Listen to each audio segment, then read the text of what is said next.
और प्राइम नून एट 3 की शुरुआत करेंगे राजधानी शिमला से मिल रही एक अहम खबर के साथ, जहां शिमला नगर निगम चुनावों की गर्मियां बढ़ गई हैं। नगर निगम चुनावों के लिए कांग्रेस आज अपना घोषणा पत्र जारी होगा।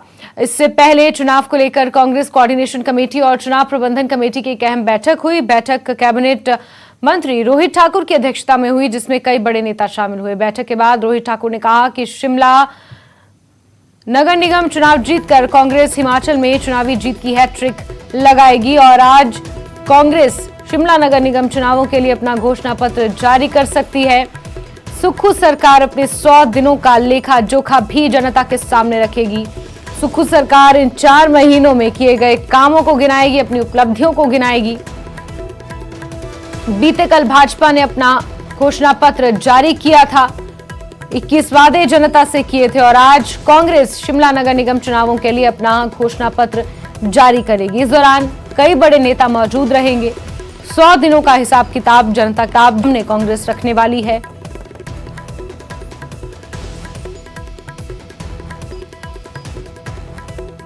और अब से कुछ ही देर बाद कांग्रेस अपना घोषणा पत्र शिमला नगर निगम चुनावों के लिए आज जारी करेगी।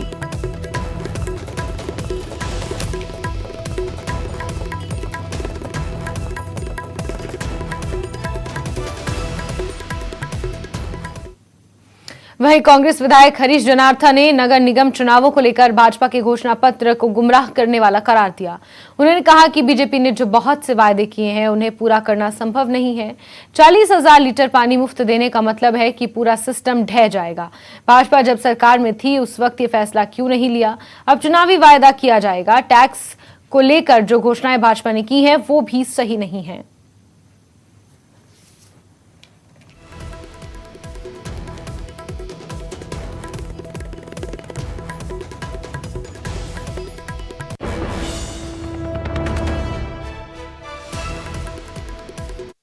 यहाँ पे कंज्यूमर्स अराउंड 35-36 हज़ार कंज्यूमर्स हैं और उस पे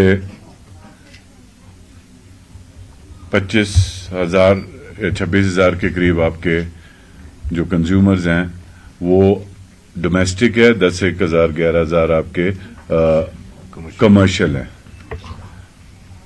तो अगर आप इस स्कीम को देखो तो जो इन्होंने अनाउंसमेंट की है ये एक सिर्फ लुभाने के लिए लोगों के लिए इन्होंने ये बात कही है। 40,000 लीटर आप अगर मुफ्त में देना चाहते हो, बिल नहीं आएंगे, तो मुझे लगता है कि सारा का सारा सिस्टम ये कोलैप्स हो जाएगा। और अगर आप करना चाहते थे तो अभी फिलहाल आपके पास आपकी गवर्नमेंट को गए हुए सिर्फ 4 महीने हुए हैं और उससे पहले आपकी अपनी कॉर्पोरेशन थी यहाँ पे, तो उस टाइम आपने ये चीज के बारे में क्यों नहीं सोचा? आगे बढ़ते हैं। विधानसभा चुनाव से पहले कांग्रेस ने जयराम सरकार के खिलाफ जो चार्जशीट पेश की थी उसकी गूंज अब शिमला नगर निगम चुनाव में सुनाई दे रही है। कांग्रेस नेता और मंत्री रोहित ठाकुर ने कहा कि चार्जशीट में पिछली सरकार पर जो आरोप लगाए गए थे उनकी जांच होगी। सवाल है कि आखिर उस चार्जशीट में ऐसा क्या था? ये खास रिपोर्ट देखिए।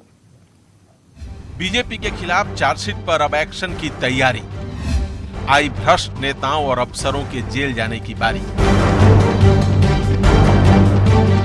भर्तियों के मामले में कमीशन ऑफ इंक्वायरी बिठाई जाएगी। जयराम सरकार के आखिरी 6 महीने के सारे फैसले रिव्यू किए जाएंगे। बीजेपी के खिलाफ ये कांग्रेस की वही चार्जशीट है जिस पर अब सुक्खू सरकार एक्शन की तैयारी में है।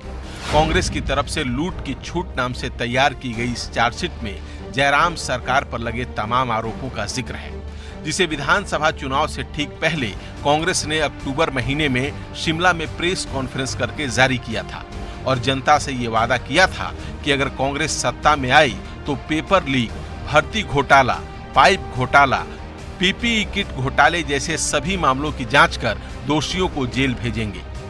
जैसे ही कांग्रेस की सरकार आएगी, सबसे पहले तो जो सबसे बड़ा धोखा बेरोजगारों से हुआ उसमें कमीशन ऑफ इंक्वायरी बिठा के जांच करवाने का फैसला है पार्टी का। और दूसरा मसला जो दूसरे अन्य मसले हैं जो कि चार्जशीट में दायर किए गए हैं उन सब में जांच बिठाई जाएगी। तब नेता प्रतिपक्ष रहे मुकेश अग्निहोत्री अब डिप्टी सीएम हैं और कांग्रेस चुनाव कैंपेन समिति के अध्यक्ष रहे सुखविंदर सुक्खू अब मुख्यमंत्री हैं। जरा सुनिए कि तब सीएम सुक्खू ने क्या कहा था। जो इस प्रदेश की जनता को लूटा, जो भ्रष्टाचार कोरोना काल में हुआ और जो धांधलियां खरीद फरोख्त में हुई, उस संदर्भ में आज कांग्रेस पार्टी ने ये चार्जशीट लाई। जो भी गलत होगा, जो भी भ्रष्टाचार में सम्मिलित होगा, आज इस प्रेस के माध्यम से हम कहना चाहते हैं, सब जेल की सलाखों के पीछे हैं। भ्रष्टाचारियों पर एक्शन के इस वादे को कांग्रेस ने विधानसभा चुनाव के बाद अब शिमला नगर निगम चुनाव में उठाया है। शिमला स्मार्ट सिटी प्रोजेक्ट में भ्रष्टाचार की बात करते हुए रोहित ठाकुर ने कहा कि स्मार्ट सिटी नहीं, पिछली सरकार में लगे हर आरोपों की जांच होगी। कानून के हिसाब से कार्य होगा। जो गलत हुआ है अतीत में 5 वर्षों के दौरान, चाहे वो किसी भी क्षेत्र की बात है, मैं समझता हूँ सारी बातें सामने आएगी। वैसे वादे के मुताबिक कांग्रेस जयराम सरकार के आखिरी 6 महीने में लिए गए कई फैसले बदल चुके हैं। पेपर लीक केस की जांच और गिरफ्तारी भी जारी है, मगर सवाल ये भी है कि क्या कांग्रेस इतने दिनों बाद फिर से ये मुद्दा सिर्फ चुनावी फायदे के लिए उठा रही है। रणवीर सिंह, न्यूज़ 18, शिमला।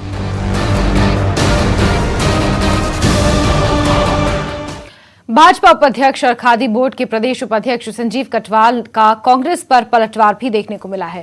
चार्जशीट का मुद्दा जनता को भ्रमित करने वाला है, ऐसा उन्होंने कहा है। साथ ही उन्होंने कहा कि नगर निगम के मुद्दों पर बात की जानी चाहिए। अभी तक कांग्रेस ने 10 गारंटियां पूरी नहीं की हैं। भाजपा अपना दृष्टि पत्र पूरा करेगी और दृष्टि पत्र में लिखा हर वादा पूरा किया जाएगा।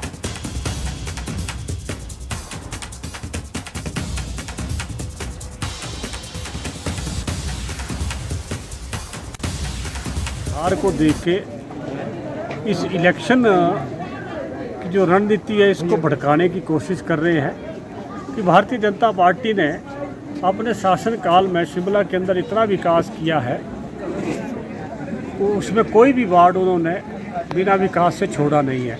चाहे फुटपाथ चौड़ी करने की बात हो, पार्किंग की बात हो या बाकी अन्य काम हो, स्ट्रीट लाइट की बात हो, ऐसे अनेक कार्य भारतीय जनता पार्टी ने किए हैं। और जो कांग्रेस सरकार ने अपनी 10 गारंटियां दी थी, वो प्रदेश की जनता देख रही है, उसमें कोई भी गारंटी उन्होंने पूरी नहीं की। ये केवल इनका एक पॉलिटिकल जो ड्रामा कह सकते हैं, उसको वो लोगों को भ्रमित कर रहे हैं और जो है झूठा एक मनगढ़ंत कहानियां जो लोगों के बीच में फैला रहे हैं। मंडी में चंडीगढ़ मनाली नेशनल हाईवे पर भौर के पास एक तेज रफ्तार बाइक को डिवाइडर से टकराने के कारण एक युवक की मौत हो गई है, जबकि दूसरा गंभीर रूप से घायल हुआ है। ये बाइक सवार मंडी से सुंदरनगर की ओर जा रहे थे, लेकिन भौर में बाइक बेकाबू हो गई। हादसे में घायल दोनों युवकों को स्थानीय लोगों ने नेरचौक मेडिकल कॉलेज में भर्ती कराया, जहां इलाज के दौरान राकेश कुमार निवासी सुंदरनगर की मौत हो गई, जबकि वासुदेव निवासी मंडी की हालत नाजुक बनी हुई है। इस पूरे हादसे का सीसीटीवी वीडियो भी सामने आया है, जो सोशल मीडिया पर अब वायरल हो रहा है।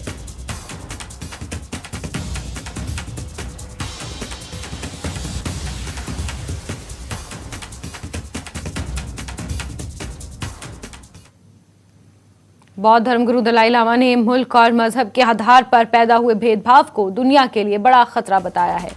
उन्होंने कहा कि दया और करुणा का भाव हमें जन्म के साथ स्वभाव से ही मिलता है, मगर स्कूल में दाखिला होने के साथ ही हमें हमारा मुल्क उनका मुल्क, हमारा मजहब उनका मजहब का भेदभाव पैदा होने लगता है। दुनिया में मुसीबतें पैदा करने का ये बड़ा कारण है। दलाई लामा फ्रांस के 4 सदस्यीय सीनेट के प्रतिनिधि मंडल से मुलाकात के दौरान ये बातचीत कह रहे थे।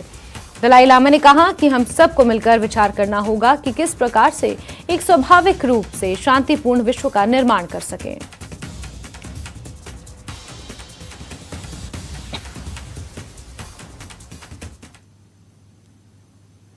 आगे बढ़ते हैं। 2019 बैच की यंग आईएएस से जब सरकार ने पूछा कि क्या आप पांगी में अपनी सेवाएं देना चाहेंगी, तो यंग आईएएस ने तुरंत हामी भर दी। अब सरकार ने एसडीएम सदर रितिका जिंदल को प्रमोशन के साथ पांगी भेजा है। अब वो पांगी में बतौर रेजिडेंट कमिश्नर अपनी सेवाएं देंगी। इस पर रितिका जिंदल ने कहा कि ट्राइबल क्षेत्रों में सेवाएं देना अनिवार्य होता है, इसलिए मैंने इस ऑप्शन को स्वीकार कर लिया। अब उन्हें ट्राइबल क्षेत्रों की समस्याओं को और करीब से समझने और उनके समाधान का मौका मिलेगा। As an IAS officer it's almost 2 years as SDM।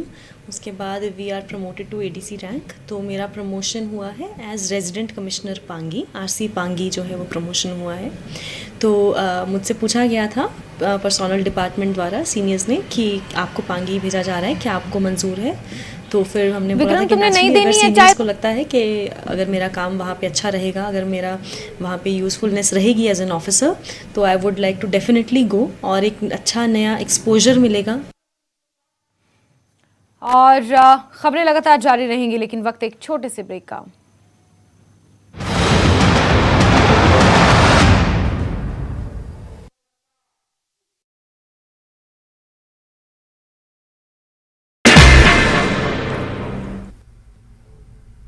नमस्कार, धार भी रफ्तार भी में आपका बहुत स्वागत करते हैं। मैं हूं आपके साथ हिना जुबैर। शुरुआत करेंगे अहम खबरों के साथ। भगोड़ा अमृतपाल पकड़ा गया। पंजाब के मोगा से पकड़ा गया है अमृतपाल को पुलिस ने जबरन सरेंडर करवाया। अजनाला कांड के बाद से फरार था अमृतपाल। 18 मार्च से फरार था अमृतपाल सिंह। पुंछ हमले के शोधा को आखिरी अलविदा। पंजाब के शहीद कुलवंत सिंह, शहीद हरिकिशन सिंह, शहीद सेवक सिंह के आखिरी सफर में उमड़ी लोगों की भीड़। पूरी उड़ीसा में शहीद देबाशीष की आखिरी रसूमात। पुंछ हमले के बाद सिक्योरिटी के पेश नजर मीटिंग्स का दौर जारी। BSF तो हर रोक दफा।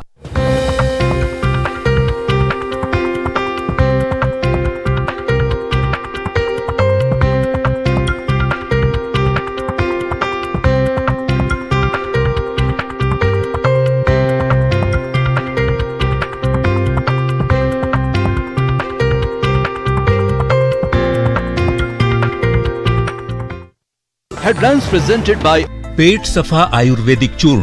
पेट सफा तो हर रोग दफा।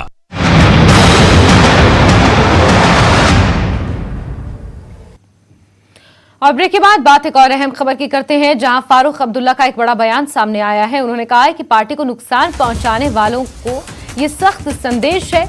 ऐसे लोगों को पार्टी में नहीं रखा जाएगा, पार्टी में उनकी कोई जगह नहीं है।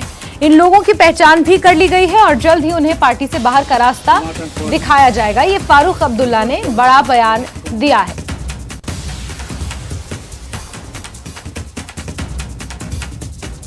जमातन फैसले युस जमातस खिलाफ काम करे सह गह जमातस मज रोजन।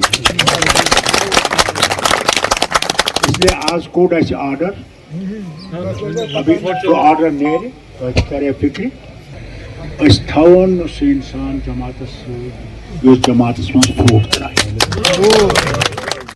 श्रीनगर लेह हाईवे पिछले 9 दिनों से बंद पड़ा है। 16 अप्रैल को हुए हिमस्खलन के कारण राजमार्ग बंद है। सैकड़ों स्थानीय और गैर स्थानीय लोग सोनमर्ग में फंसे हुए हैं, जिसके कारण लोगों को परेशानियों का सामना करना पड़ रहा है।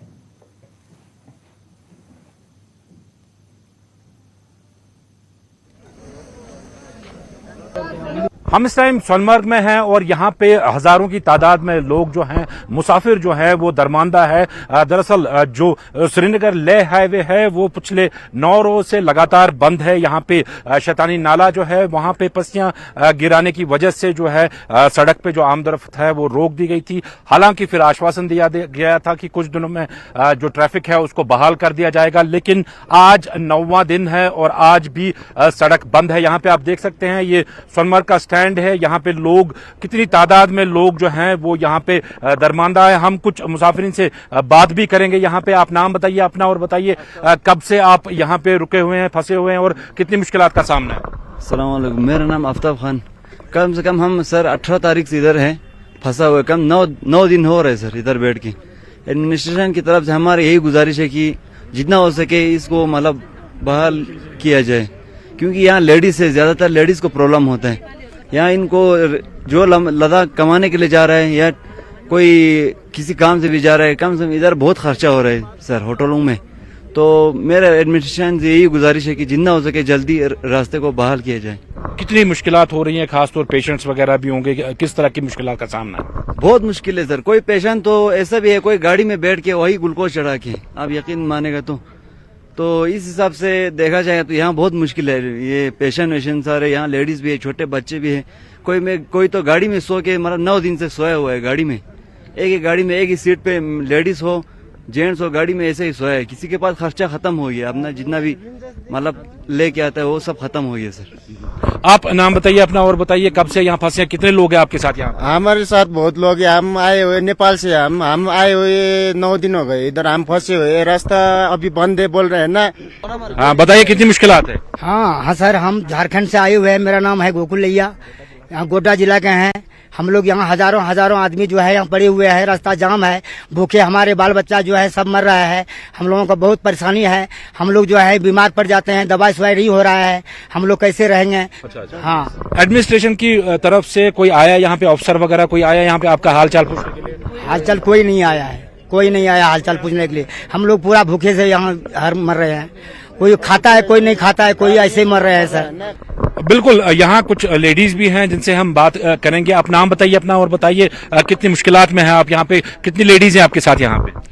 हम है लेडीज है, बहुत है लेडीज बहुत है। मैं आया हुआ वहाँ काठमांडू नेपाल से आया हुआ। 4 बच्चा है, बच्चे बीमार है, वहाँ 2 गाड़ी में सो रहे हैं, अभी उठ नहीं सक रहे, पैसा भी नहीं है। यहाँ आगे आज 11 दिन हो गया, पैसा भी 1 रुपये भी नहीं है, बहुत बीमार है। अब क्या करना, बेट की भी कमाने आया हुआ, उतना दूर से आया, इतना दिन हो गया, पैसा भी 1 रुपये भी नहीं है सर। आप बताइए कितने लोग हैं, कितनी मुश्किलात हो रही है यहाँ पे? आप बताइए थोड़ा बहुत, कितनी तकलीफें हैं यहाँ पे? मेरा नाम रूपलाल है सर, मैं नेपाल से। आज मैं इधर पहुंच गया, 10 दिन हो गया। इधर तो बहुत लोग है, सारा लोग है। इधर बिहार का भी, नेपाल का ही, हर जगह का लोग है।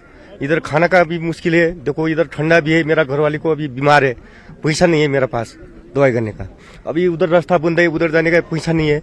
हम बहुत मुश्किल में इधर। बिल्कुल नाजरीन, यहाँ पे आपने सुना होगा कि कितनी मुश्किलात का सामना इन लोगों को करना पड़ रहा है। पिछले 9 रोज से लगातार ये यहाँ पे हैं और न यहाँ पे कोई सरकारी ऑफिशियल इनका हालचाल पूछने आया है। न सिर्फ ये इन मुसाफिरों का हाल है, बल्कि काफी सारी मालबरदार गाड़ियां जो हैं जिसमें खाने खुर्दने का सामान भी है और वो भी स्ट्रैंडेड है। सोनमर्ग के कई इलाकों में ऐसे ही पड़ा हुआ है। हालांकि जो ऑफिशियल्स हैं उनका कहना था कि जल्द से जल्द इस सड़क को रेस्टोर कर दिया जाएगा, लेकिन अभी आज 9वां रोज है और आज भी सड़क का जो है हाल वहां पे वैसा ही है जैसा पहले था। हालांकि काम चल रहा है, लेकिन सड़क रेस्टोरेशन के हवाले से अभी भी कोई जानकारी हमें नहीं दी जा रही है। फिरोज वानी के साथ परवेज भट्ट, नेटवर्क 18 सोनमर्ग। आगे बढ़ते हैं। सांबा पुलिस ने पशु तस्करों के खिलाफ बड़ी कार्रवाई को अंजाम दिया है। बीती रात 4 अलग अलग जगहों पर यह कार्रवाई हुई है।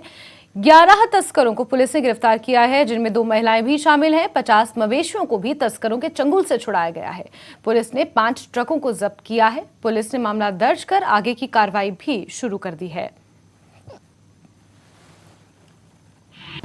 सांबा पुलिस की तरफ से बीती रात पशु तस्करों के खिलाफ बड़ी कार्रवाई करते हुए पुलिस ने पशु तस्करों को तकरीबन 11 पशु तस्करों को हिरासत में लिया है और जिसमें 2 महिलाएं भी शामिल हैं। और पुलिस ने इस पूरे ऑपरेशन में 54 यानी कि 54 पशुओं को पशु तस्करों से मुक्त कराया। पुलिस ने कार्रवाई करते हुए मानसर पुलिस चौकी, रखा मटाली पुलिस चौकी, राजपुरा पुलिस चौकी और सुपवाल पुलिस चौकी में इस कार्रवाई को अंजाम देते हुए पशु तस्करों के खिलाफ मामला दर्ज करते हुए कार्रवाई शुरू कर दी है। न्यूज़ 18 जम्मू कश्मीर के लिए सांबा से मैं श्याम सुंदर। आगे बढ़ेंगे। बारामूला जिले में नशे के खिलाफ जंग जारी है। नाका चेकिंग के दौरान शीरी बारामूला में 50 ग्राम चरस के साथ एक नशा तस्कर को गिरफ्तार किया गया है। शीरी थाने में मामला भी दर्ज कर लिया गया है। नशा तस्करों को हिरासत में भी ले लिया गया है और उसी की तस्वीरें इस वक्त आप अपने टीवी स्क्रीन पर देख रहे हैं।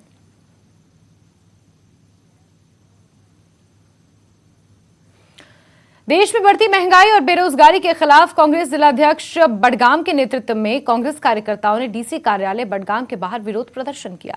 कांग्रेस जिलाध्यक्ष बडगाम के इंजीनियर मुजफ्फर डार ने केंद्र सरकार की नीतियों पर निशाना साधते हुए कहा कि सरकार जनता से झूठ बोल रही है। उन्होंने कहा कि सरकार युवाओं को रोजगार देने का दावा कर रही है, लेकिन जमीनी हकीकत कुछ और ही है। तानाशाही नहीं चलेगी, चलेगी गुंडागर्दी नहीं चलेगी, महंगाई महंगाई महंगाई बंद करो, बंद करो, सच पे लगाम कसना बंद करो। अनएम्प्लॉयमेंट खत्म नहीं की गई, बल्कि उन हमारे जवानों को खत्म किया गया जो एम्प्लॉयमेंट ढूंढते हैं। जो एम्प्लॉयमेंट ढूंढते थे उनको खत्म किया जा रहा है, वो आत्महत्या कर रहे हैं। और आप कह रहे हैं कि यहाँ बेरोजगारी खत्म हुई है। आप यहाँ देखिए, हिंदुस्तान में सबसे ज्यादा हम सफर कर रहे हैं। तो आप ये देखिए क्या दावे हैं, जितने भी दावे इन्होंने 15 लाख कहाँ गए अकाउंटों में, इन्होंने बोला था 15 लाख, फिर बोला ये जुमले हैं। और ये 2 करोड़ नौकरियां वो कहाँ गई? और जो हमने जिनको रोजगार दिया था वो मुझे बताइए, उनको भी निकाला गया, उनसे भी वो छीनी जा रही है। Y20 प्री समिट के लिए कई देशों के 100 से अधिक प्रतिनिधि लेह पहुंच चुके हैं। उनके आगमन पर लद्दाख प्रशासन ने हवाई अड्डे पर भव्य स्वागत किया है। इस अवसर पर सांस्कृतिक कार्यक्रम प्रस्तुत किए गए।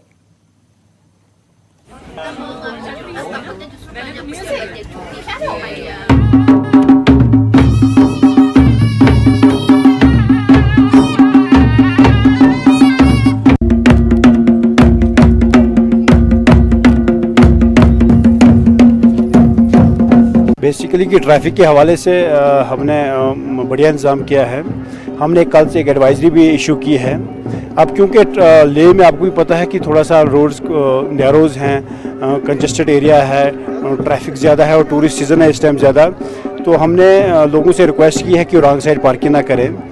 जहाँ कहीं स्कूल है उनसे कहा गया कि वहाँ पे वो कोई अपना एक स्टाफ का मेंबर बाहर रखें जो उसको थोड़ा रेगुलेट करे। और हर पॉइंट पे हमारी जो है नफरी लगी है और ये हमारे लद्दाख के लिए एक बहुत बड़ी बात है कि इंटरनेशनल इवेंट यहाँ पे होने जा रहा है। तो इसमें हमें सबको जो है मिल के सपोर्ट करना चाहिए और इस इवेंट को बढ़िया बनाना चाहिए और पुलिस और ट्रैफिक के साथ पूरा कोऑपरेट करना चाहिए। हमने सीनियर अफसर्स के कहने पे जितने भी लेक में जो लोग road side on road parking रखते हैं, गाड़ियाँ रखते हैं, उनको स्टिकर लगा के आगाह किया कि आप यहाँ ना रखें, अदरवाइज़ हम आपको चलान करेंगे।